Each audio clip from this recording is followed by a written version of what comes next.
Good morning mga katalakera! Okay.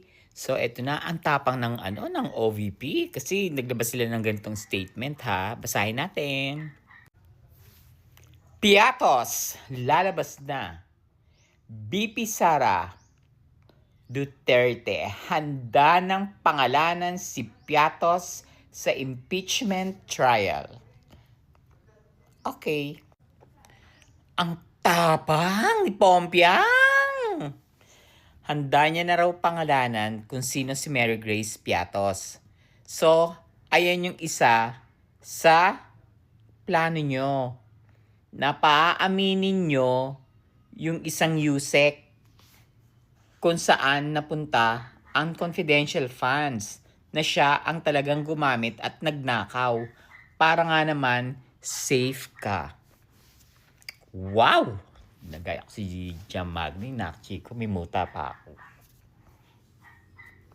Diba? Para nga naman safe ka. May aamin sa mga ginawa mo sa confidential funds, sa intelligent funds, kung sino talagang gumamit, kung sino yung naglabas ng pera.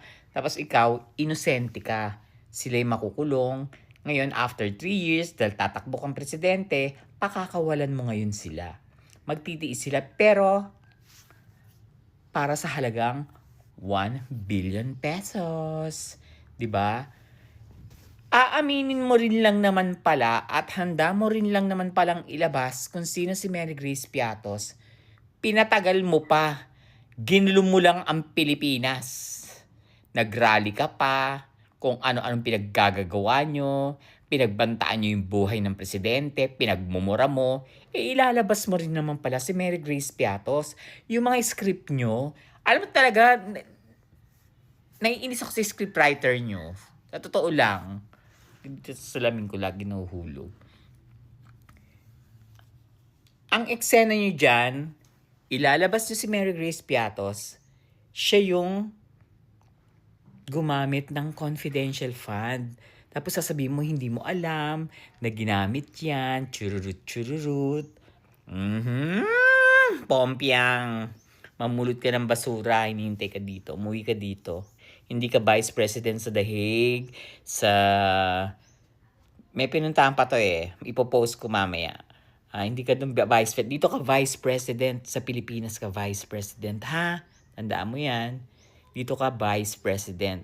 Yung ilalabas yung Mary Grace Piatos, yan yung pinost ko na may chance eh. May chance. Yung pinost ko may chance na tama ako. Na may binayaran kang 1 billion, 1 billion na USEC sa DepEd, 1 billion na USEC sa OVP na aamin na sila yung gumamit ng funds. Para nga naman, ligtas ka. Pero hindi ka pa rin maliligtas dun kasi responsibilidad mo yan eh. Ikaw yung head. Bakit hahayaan mo na gamitin nila yung funds? Mukha kang pera, girl. Hindi pwedeng hindi liligtas sa'yo kahit 5. Hindi ka nga naglalabas eh. Puro funders. Puro funders ang naglabas ng pera sa panggugulo mo. Sana dyan si Tebes yung 1 billion. Kalbo. Tigilan mo ako. So, abangan natin. Abangan po natin kung ano magiging eksena din sa paglalahad niya kung sino talaga si Mary Grace Piatos. What about sa Department of Education? Sino siya, no? May mga pinangalanan ka ba doon mga kakaiba? Wala. Yung USEC na lang mismo ang amin. Okay, go. Kwento nyo yan eh. Pero galingan nyo ha. Kailangan hindi kayo maputasan. Ayaw mo naman pala ma-impeach, gaga ka, di sana nagtrabaho ka. Yun lang yun, bobo. Chirurut, tasak. Bleh. Blue na naman yung ano ko. Dila. Kasi naman, damdaming eksena.